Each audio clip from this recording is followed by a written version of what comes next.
defensive firepower. Nick Payton-Walsh is covering the mobilization from Istanbul. Well, late on Thursday night, Turkish media reporting that nearly 30 US military personnel flew into the southern city of Gaziantep, staying at a hotel there before they conducted site surveillance as to where these two Patriot missile batteries would go. US officials from the embassy confirming on Friday that yes, the process has begun of US personnel and equipment flying into the southern military base of Incirlik.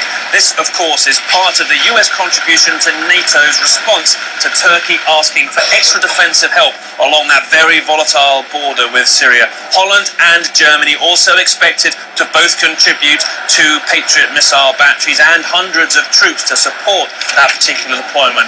What this does is put the world's largest military machine, NATO, right on the doorstep of this very bitter and brutal 21-month-long now civil war. The reason for this deployment was, of course, Syrian regime shells landing inside Turkey, prompting Turkey's request to NATO.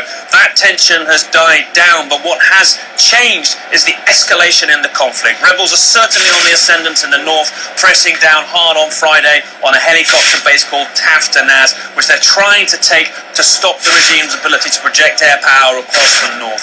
But as the Assad regime gets more desperate, many concern they'll reach into their arsenal, perhaps to the more deadly weapons inside of it, fears of chemical weapons which they deny having, and US accusations that Scud-type missiles have already been used. NATO says its equipment and people are there purely to defend Turkey, but at the end of the day, they have, as some say, skin in the game. They're right on the doorstep of this civil war. Perhaps were a shell to go astray, that may cause some ramifications for NATO's Patriot deployment there. All eyes watching this, and certainly NATO making the key point, this is purely defensive, but now a significant escalation, certainly psychologically, on what's happening in that border area.